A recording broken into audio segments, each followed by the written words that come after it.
So I am Michelle Spooneybarger. Obviously, I am Jeff's cousin. If you know anything about the Spooneybargers, there's not a lot of us around. It is growing a little bit, but nobody knows my first name, and nobody knows the last part of my last name. I grew up being a Spoonie. That is it. That is what people know me as, is Spoonie. Y'all, as Jeff said, and he kind of broke the ice, and I appreciate what he said while I was praying. When you say a child like in God, a woman don't usually like to say her age, but I'm just going to tell you I'm 50 years old. I'd say, 48 a couple years ago. So when you have a 48-year-old woman walking into church broke and knows I've never cracked this. Oh gosh, he's already starting. I've never cracked this thing. I mean, talk about dust on the Bible. Yeah, mine's dusty. I don't even know what exists in that. I don't know the people. I don't know. So we'll get into that.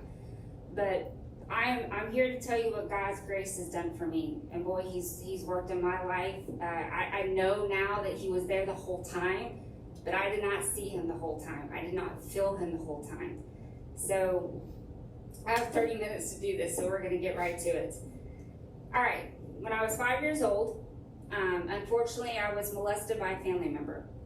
So that incident ended with me leaving a counselor's office and going to his house. So when we get there, I knock on his door, and he comes to the door and he opens it, and he picks me up, and we go over to the couch, and he sits me on his lap, and I tell him I'm sorry. So I apologize to him. Okay, so as you can imagine, that seems to be over. So for our family members, it is over. Life goes back very normal. I stayed the night over there on weekends, Christmas dinners, Thanksgiving dinners, everything's normal. The level of still going around this environment is, I can't explain it. So we're gonna fast forward to 15. Y'all, I am a daddy's girl. If you know me, you know I love my daddy. I love my dad. Let me back up a second. I did come from a stable household.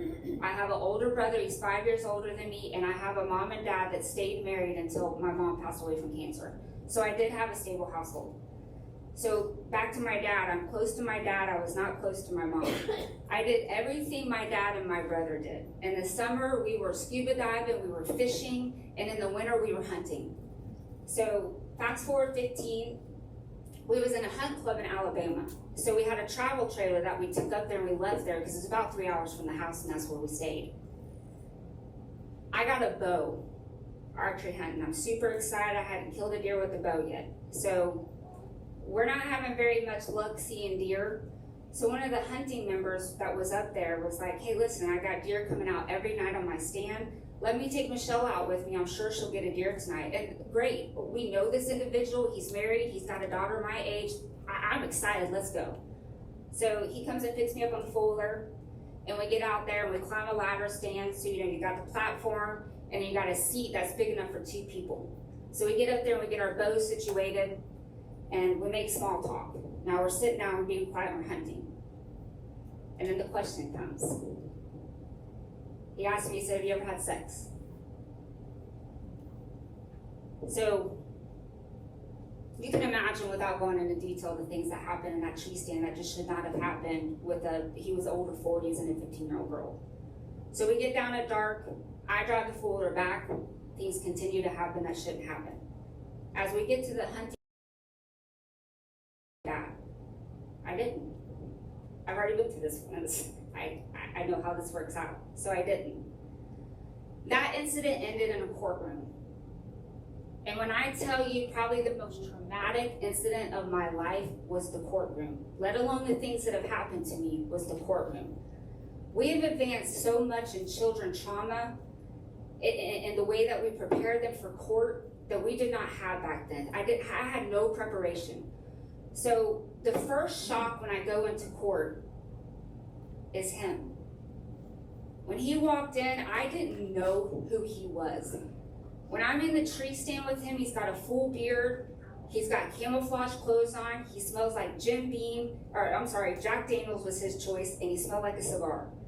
So he walks into this courthouse and he's clean shaved and he's got a suit on. And at first I'm like, who is this? And then I realized, this is him. So not only that, his wife was with him. Great, I get this, support.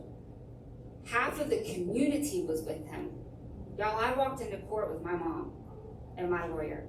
And my dad stayed outside, and I understand why. But I'm in a courtroom, just me, my lawyer, and my mom, and he's got half the community there.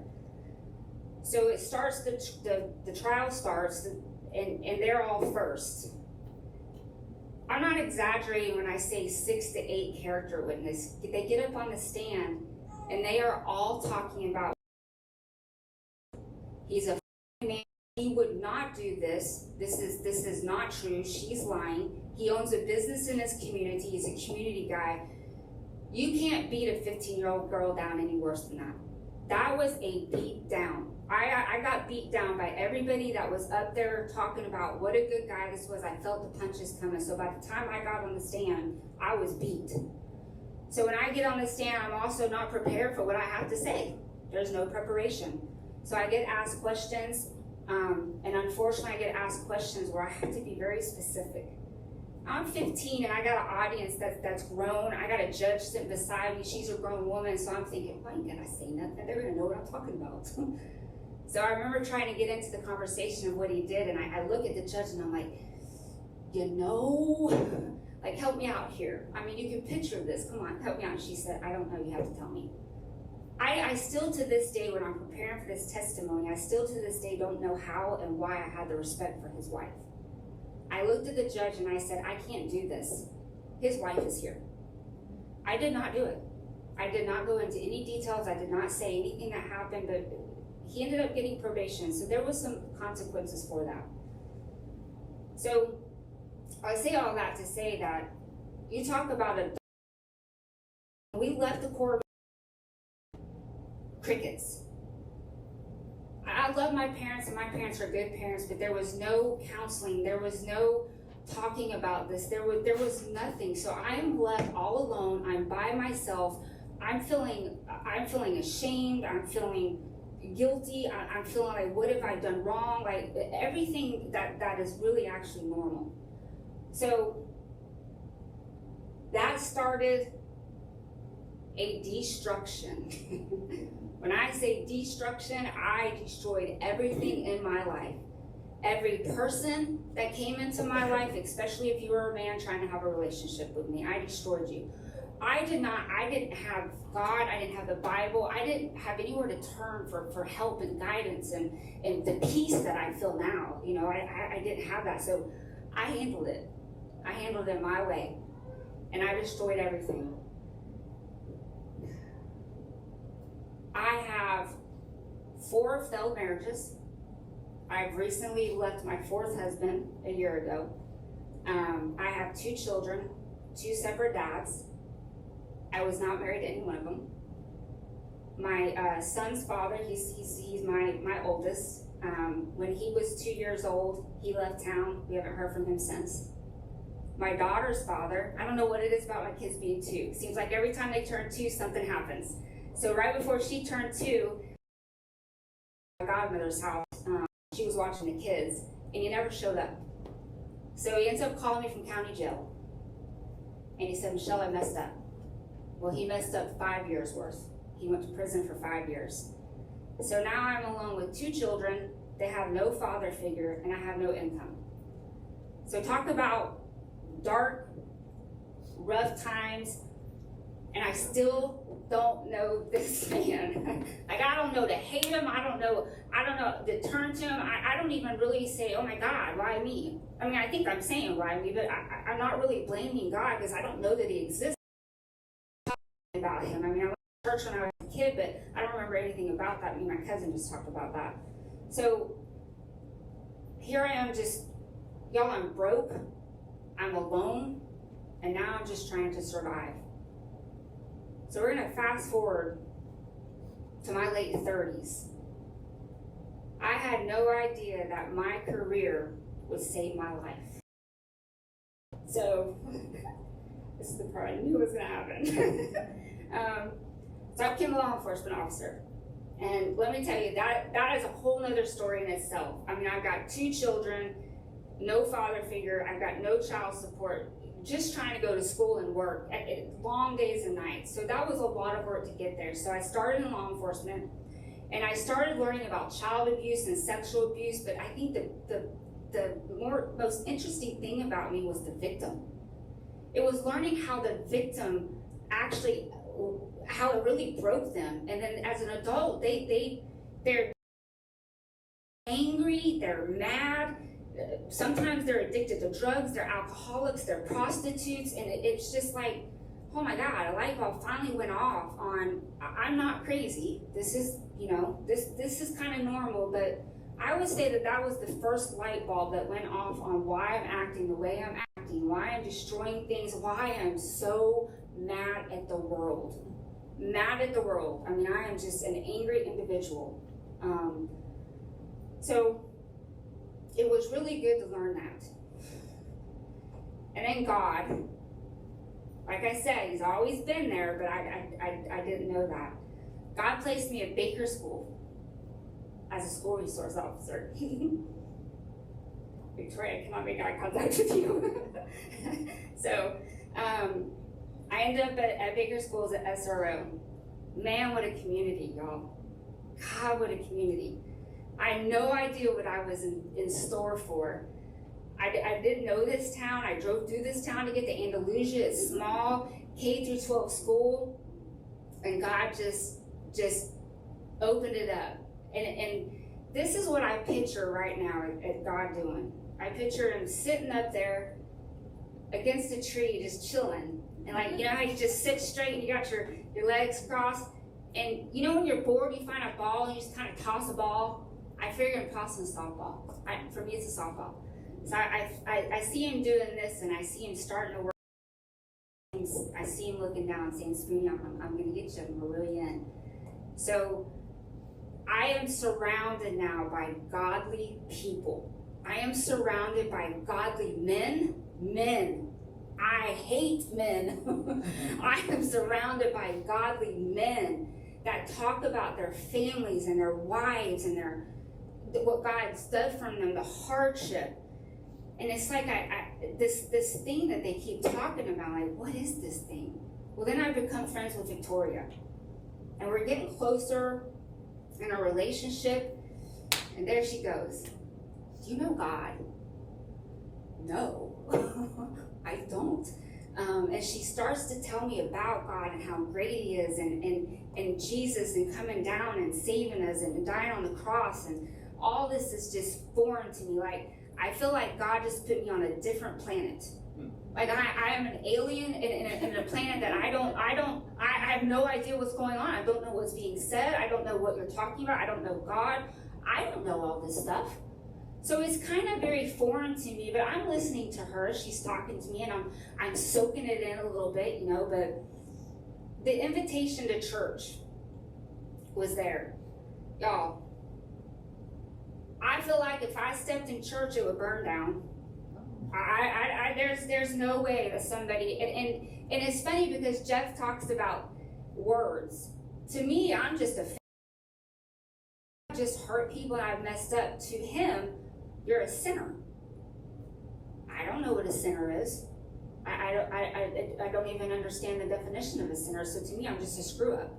So I have a really hard time going into church when it's very hard for me to even go around my family and my friends, because I do feel like a failure. I don't want to talk about the fact that I have failed marriages. I have kids from 2 different fathers. It's just a mess. And and then when you're in your family's presence and you put your family on a pedestal and you feel like you're way down here because your other family's talking about graduating college and degrees and the good things. But I understand now that nobody's perfect and nobody's life is perfect. But when you're down here, you look at us like it's perfect. Y'all are perfect. And then I look at church people. Y'all are perfect. Obviously, you guys are perfect. So there's no way that I'm going to mix in with church people. There's just no way. And there's no way that God is going to forgive me for the things that I have done. So Victoria realized that I was lost, totally lost. She recommended a book that I read. and it's a book meant for teenage girls. I really, so I understood it. It's from Genesis to Revelation. It's just like compacted into this little book for you to understand. And I started reading it, and I'm like, oh my God, I'm texting her. I'm like, ashes to ashes, dust to dust. I thought we just said that when people died, like, or before they died. I had no idea that was Adam. I had no idea that God breathed dirt and made a man. Are you kidding me? So now I'm blown away. And then Eve. You get to Eve, and it's like, oh my God, I know that when you have childbirth, it's horrible, and I hear everybody blame Eve. Why are you blaming Eve? But I'm going to go along with you and say, yeah, Eve, I don't like you. Our childbirth is horrible. Our monthly things are horrible. Okay, Eve. And then I read it, I'm like, oh my God, why did you eat the fruit? I can't even, I didn't know the tree existed, the fruit existed. I've heard Adam and Eve, but when you read it, and it's so funny how things that people say come back to like a biblical thing that I just went along with my whole life. Like, okay, that sounds really good. And then I remember Jeff came to my office and we were talking one day. I got to the flood. I'm like, oh my God. Y'all, I remember dropping my kids off at daycare, and I remember seeing the animals on the wall, and I remember seeing this little boat. And usually it's the giraffe's head that's sticking out the window, and I'm like, oh, that's cute. And then when I go to pick out a nursery for my kids, that is obviously a choice.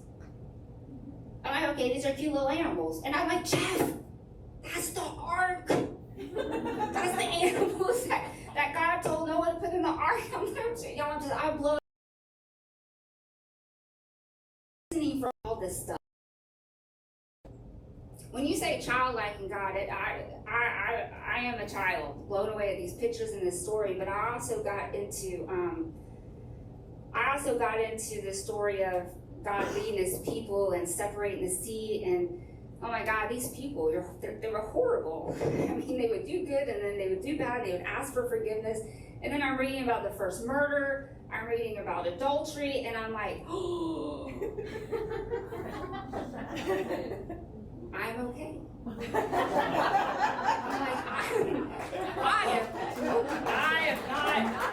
I can do this. I can, God, you're there. I feel like He's now sitting there throwing up this ball, and now He's positioned Himself on the end of the cloud. He's looking over, He's like, come on, girl.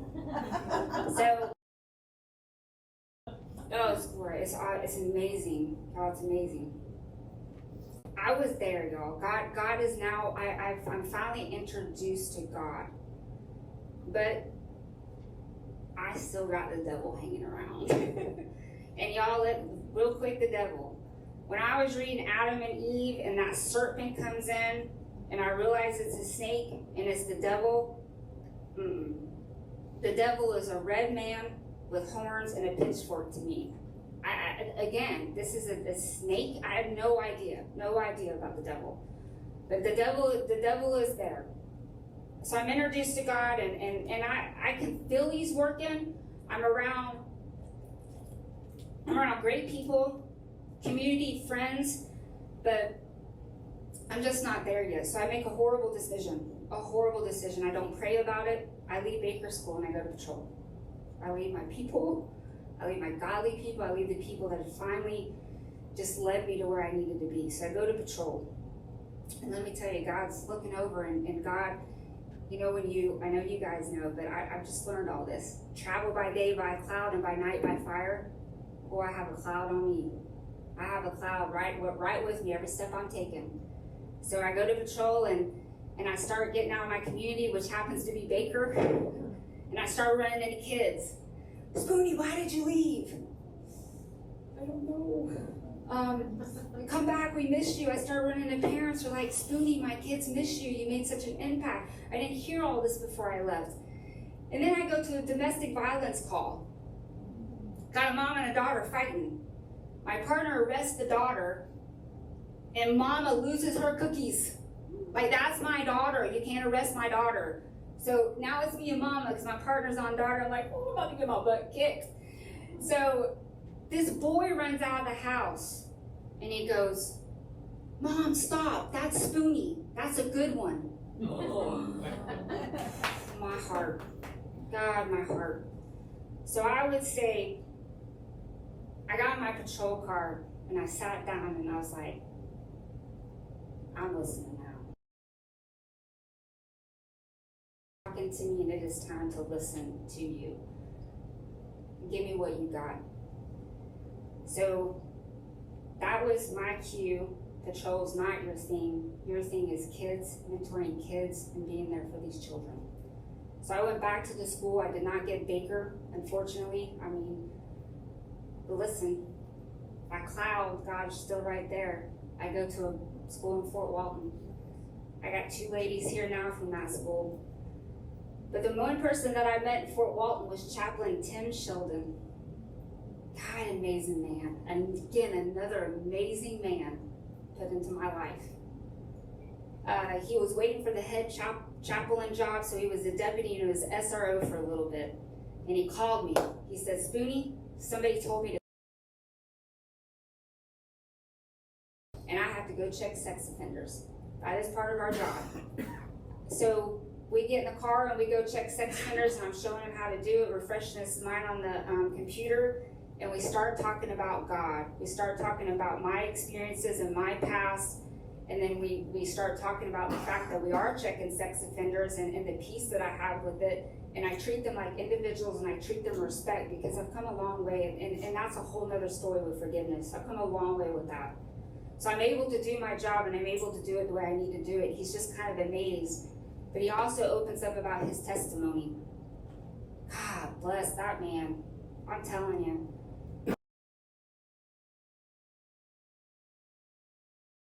Tells about his darkness and his destruction and almost losing his marriage into this joy of God and what God did.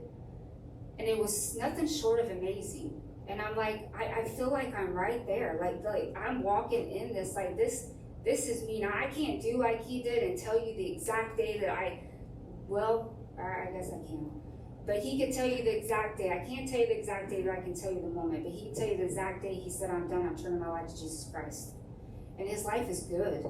And he prayed for me. And I told him, I said, I really don't feel like I'm at the school that I'm supposed to be at. I really want to be in Crestview and I miss my people. And he just prayed. He said, I got a prayer group, Smitty. We're going to be praying for you. And in this midst of time, I'm digging deep, y'all. Like I'm 100% into Jesus. I'm reading. I'm reading the Bible.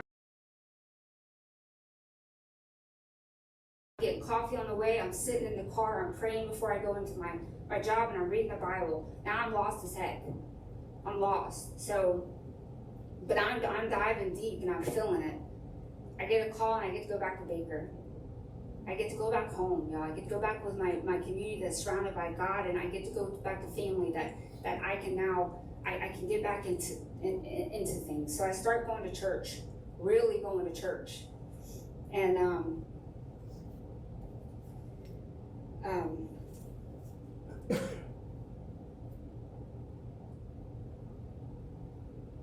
even though I'm feeling good, obviously, so I'm lost. Everybody is so comfortable in church, they're comfortable in their Sunday school class, and I don't know how to even flip this thing. Like you be in church and the preacher's like, go to this page in Bible, and everybody's getting there really quick, and I'm just like, oh my gosh, where is this? And then by the time I get there, they're done with the verse, and then we're done to another. And I'm like, oh my God, this is like, okay. and so many times, like Jeff is so funny because he catches himself now. I'm like, you gotta quit doing this, because the preacher will get up and like, okay, listen, we're gonna talk about this, but it stems off of this. Y'all remember this?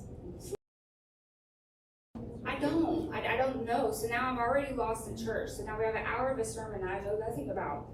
So I got a little bit discouraged, but listen, I hung in there. So at this point in time, unfortunately, my 4th marriage is failing. But I got God. I have somebody to talk to. I have prayer. I have godly people in my life. I have people praying for me. I have a chaplain praying. I don't have to do what I did before. You hurt me, I'm gone. I'm not going to walk away. I'm going to try to fight for this. I've got forgiveness, things that had happened that was hurtful. Walk away. We separated though. We had some distance between us, and I was working on my relationship with God. He was working on his stuff. And I was getting just stronger and stronger with God. Well, one day I'm sitting in church, and I got a different pastor. Like, where's my pastor? I guess it was a Friday, Saturday, Sunday thing. We had a speaker there. Well, Sunday came, and of course I'm there Sunday, and I'm feeling his word. Man, I feel it. And at the end of the sermon, he has us pray, and he prays, if you accept Jesus Christ as your Savior, walk forward. Okay. I get up there, I look over, I see an old student of mine, so he's obviously done what the preacher said. I get to the end, I'm surrounded by 4 or 5 different women. They're all patting each other on the back, we're all hugging, and they're crying. Okay. A pastor, a preacher comes down and prays for us, says a prayer for us. Y'all go sit down. Okay. So I go back and I sit down. We get church over with, the lights come on, Victoria sits next to me. Is there something you want to tell me? No. No? Is there something? Because I have no idea what just happened. I have no idea what just happened. I can imagine that she would want to know, the person that kind of points you to Jesus Christ and is praying for you that you find Jesus, that if you was going to publicly make it known that you would let her know. No, this didn't work out that way. I felt God that day. I can't tell you what Sunday, I can't tell you the month, and I can't tell you the day. But I know I felt him. There was no other reason for me to walk out that aisle and walk forward. That was my day.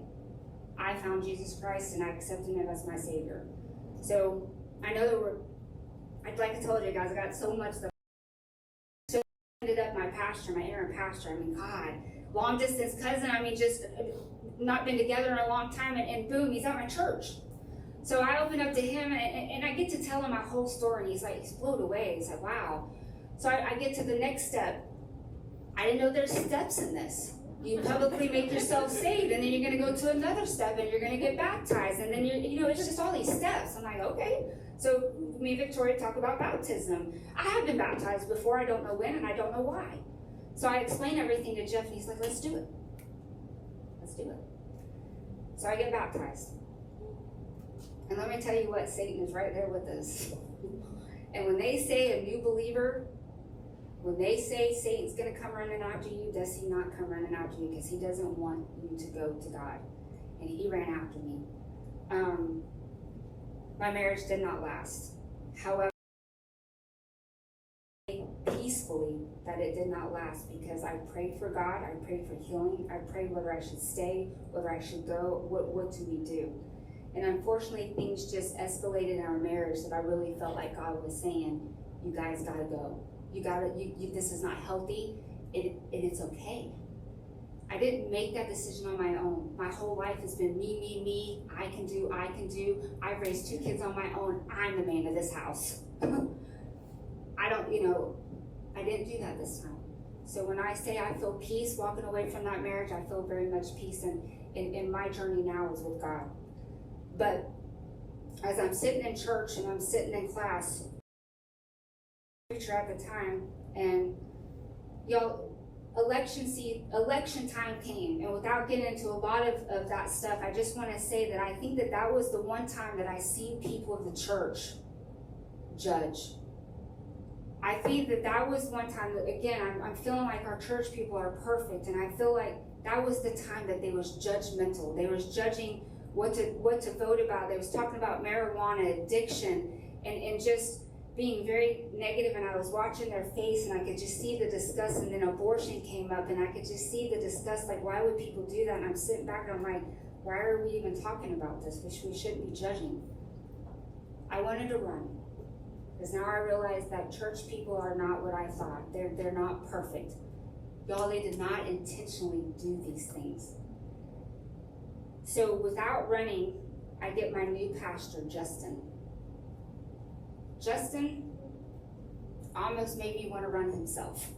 And him and I have talked about that. There was some things that was said about men and women. Y'all know that controversy that was just going up. And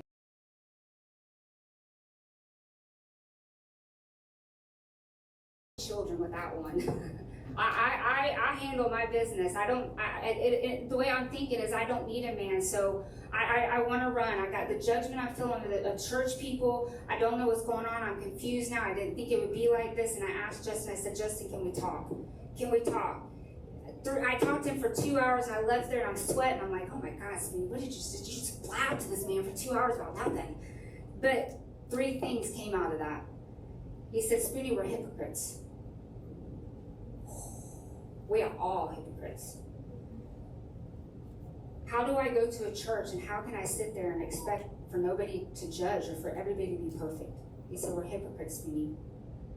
That made me feel so much better going to church and realizing that people do not need to judge. They're not doing it intentionally. They're not running you away intentionally. They really do love you and they really do want you there. It took me hearing that from him. Yes, we are all hypocrites. Thank you. Second thing he said lingo. He said, Spoony, when you became a cop, did you know what 10-4 meant? Did you know what 10-8 meant? Did you know what 1097? Did you know that talk? No. Church lingo. Justification, sanctification. I don't know. It's church lingo. I have to learn it. I don't know it, but I can learn it. I'm like, oh my God, you're right. I didn't know cop world. I don't know church world. But be patient. You can learn it.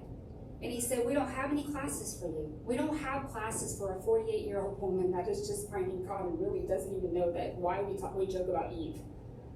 So he's building something for me. He's building a class for me. He's building a workbook for me. And I couldn't be any more blessed. And then the third thing he said, with that, he said, okay, he said, listen, he said, God intended for it to be that way in this book. When he created man and he created woman, he created the man to be head. He says, Spoony, he said, if you would have had that dynamic in your life, if you would have had a man that loved you like God loved the church, like a husband is supposed to, and treated you and did it the way that it was meant to be, he said, would you not want to submit to him? Man. Yeah. So Justin really opened my eyes. I mean, that was just, and y'all, there's another godly man in my life. So my life is really, really, really turned around and I'm excited about this. God is there. I told Justin before I left that meeting, I said, I'm not going nowhere. I'm not running. I'm not running this time. I'm staying right there. I'm 100% in, and I feel amazing. And when I joke about church people, I was like, when church people talk about peace, that is so understandable. It absolutely is. It absolutely is. And through everything that I've been through, it is peaceful. There's a lot more that I can say, but I was very hesitant to share this, and God laid it on my heart. And I've heard that said, when God lays it on your heart, you do it. And I'm listening to God. I've been listening. I changed jobs listening to him. I left a marriage listening to him. I'm listening. I'm listening to what God says. So I'm moving out of my dad's house. I've been with him for a year. Again, I love my dad, and I guess I thought my dad was too elderly to live by himself. He is not too elderly to live by himself. He cannot see, but he is quite capable of taking care of himself. So I have realized in a year I do not need to live with my father. So, and my dad said, I guess you just thought I was gonna die. Well, maybe. So I said, Dad, you are good. I'm going home. I rented my house out for a year to see how this went, and it's time for me to go home. So I'm getting ready to go home, and I'm unpacking all my stuff, and I come across this. I come across this journal that I wrote in 2007. I dated a married man for quite a while. I maybe 2 years. I'd had both of my children at that time. And I come across my journal that was very specific and very intimate. And I opened it, and this is what I opened. Really good to know you kept this. All the years you accused me of cheating, telling me you had never cheated.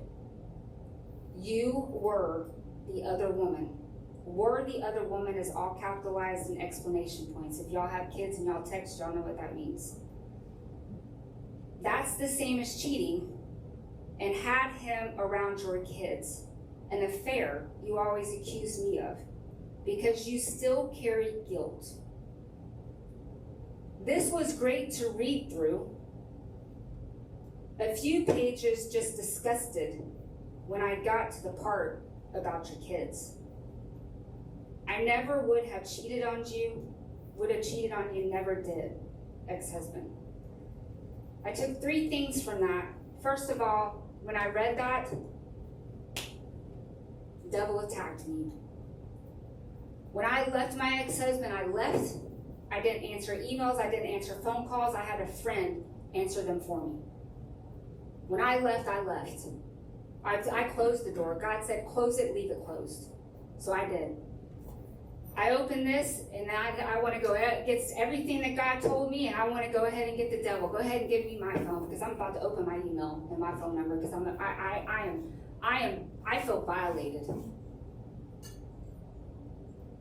That anger and that disgust and everything, the destruction that I have done my whole life, boy, I just keep raging in that body. But I took a breath, and I remember Jeff talking about your tongue. Hold your tongue. I remember your tongue. Watch what you say. Be careful with your words. So I took a breath and I listened to God, and then I went to sleep that night, and oh my God. Y'all, I can tell you 2 times I prayed on my knees. 1 was when my granddaughter was born, and 2 was that night. I got up out of the day I should share, and I got on my knees and I was like, thank you. First thing, you were the other woman. I absolutely was. I was when I had the choice, and I was when I did not have the choice. Disgusting. Reading that word disgusting, I am not disgusting. I am a child of God. So you will not say that I am disgusting. And then guilt, carry guilt. Nope. Nope. When my cousin baptized me, when I went down in that water, y'all, I didn't feel like I just had chains on my hands and my ankles. I felt like I had a straitjacket on with those chains, and I felt like I had a mouthpiece in my mouth, and I had a head helmet on. So I did, those helmets when you bang your wall, I had it all on. But when he lifted me up out of that water, that was gone. That was gone. So no, I don't have guilt. I don't have shame. I'm trying not to destroy my life. I'm turning it over to God. I'm not making decisions before I talk to God, and before I'm praying to God before I decide on things, and I'm feeling good about the decision. I'll tell you that everything that I've been through, God, is it bad? Yes. Yes. But I have godly people that are keeping me in tune with God, and I will not walk away from God this time. I will not walk away, and I know that people, my friends and my family, they are not going to let me walk away. Jeff, talk about a journal. 4/23/26. Here comes Jeff. Jeff stopped at the school scheming. Here comes Jeff smiling at me, excited to talk about being a grandma. I just know that's what he wanted to talk about because it is amazing. It's amazing. You're not the only one that gets a back rub anymore. So, let's see. He wanted to talk about being a grandma, but he took a breath, he sat down, and he said, first, how are you? Thank you, Jeff. I just divorced my 4th husband. How are you? I'm not good. Man, was 15, when I had 2 kids from 2 different husbands, when I'm destroying my life. How are you? But all of that, when God creates us and they say that he knows every little hair on your head, my son is here by the person he was meant to be here, and I am his mother. I'm sure proud. My daughter, she is here for a reason, and from the person that I have her with. And then my granddaughter. Every mistake and trial that I made, God knew was going to lead to that precious little girl that started with me, was started way down the line. But I look at me, and then I look at my son. Now I look at this baby girl, and every little hair on her head was supposed to be from my son and his wife that came from me and all my destruction. So Jeff, when you say, are you okay? Yes, sir. I am okay. Happened for a reason, and I got God now.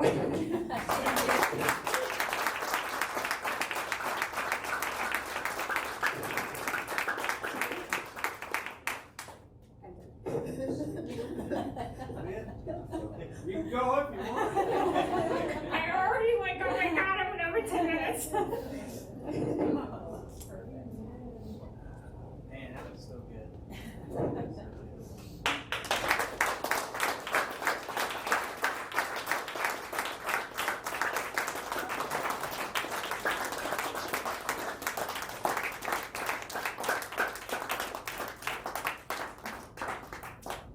Wow.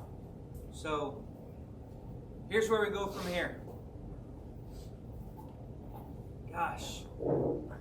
I'm not going to preach another sermon, I promise. Because I'll be honest, I could not have preached better than what she shared.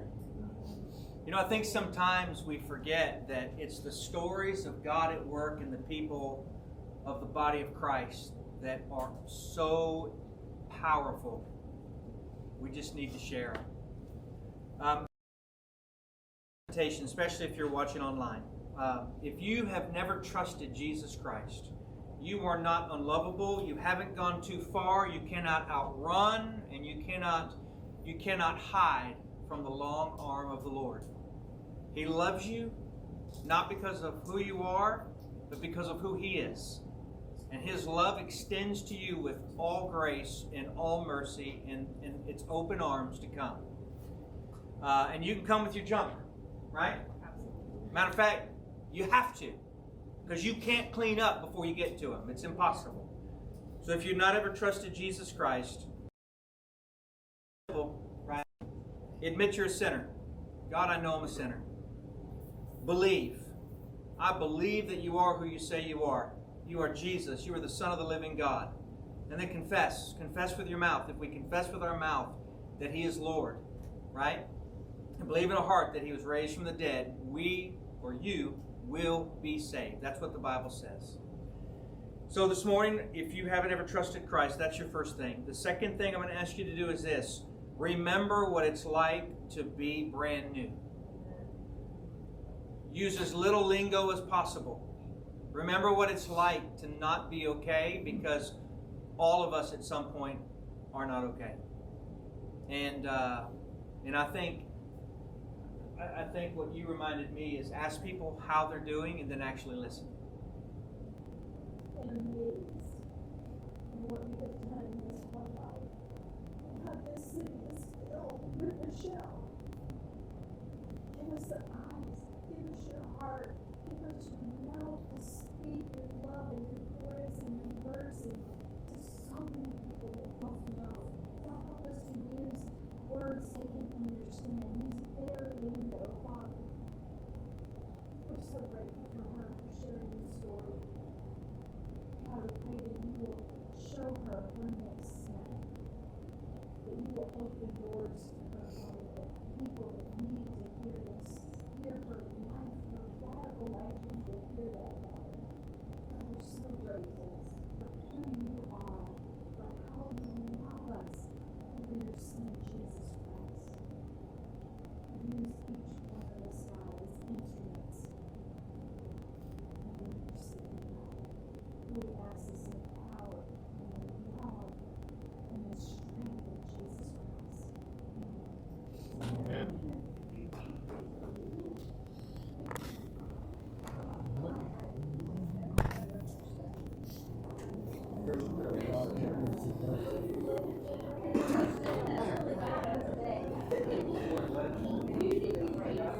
Hallelujah.